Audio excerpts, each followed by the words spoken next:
But I've found, what I really found is that over the years, I keep really good records of all my boards. I was trained as a production shaper, so when somebody says, oh, I want a board you made 10 years ago or 20 years ago or last week, I can pull their file up. I know what blank I made it out of, what stringer arrangement, what density of foam, and all the dimensions. So I keep all that. It was really good. But what I've been learning more and more as far as being so anal about that is that getting the essence of that board, getting the essence of the whole package together, not just hitting those numbers exactly.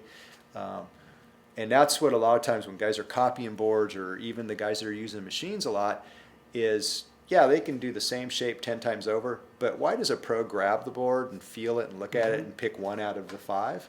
There's an essence in there. And so it's just really trying to get that, trying to nail that a lot of times is what I'm finding, more so. Yeah. Oh, totally. It's like these skip fry glider boards, like this blue one here. Yeah. Me and Thomas Campbell have worked on a bunch of these, and I've ridden his whole quiver of Skip's boards and run them through their paces and take all the dimensions off of them, and every once in a while I'll say, hey dude, can I ride the 11.0 again and do it? And so I've got a 10.6, I've got an 8.0 and an 8.6 of those, and the neat thing about those is when you get all the dimensions off a board and you're just like, oh, I'm going to copy this board, but the reality is when you're shaping it, you start hitting these dots of how the shaper got to his evolution of why do these contours come together? Why do these outlines come together? Why do the rails come together? It's not like I need to copy it to make it look right, but how did they get there? And like the skips were really good. I mean, the bottoms are these symphonies of contours, and I'm like, aha, I understand how. And then we were out surfing, and you go, I really understand. Yeah.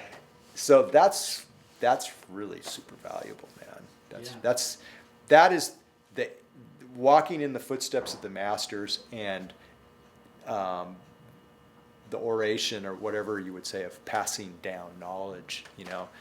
I think that's more important than anything. Right. I mean, I teach my kids that. I'm always giving away my kids. People come in and want to know, what about this or what about this? I'll say, get a piece of paper, get a piece of wood. I'll draw you a template and I'll write dimensions down on you. Then you go do it. Right. If you need help, give me a call. I'll help you through it. So I've always had that open door type thing, and I think everybody should.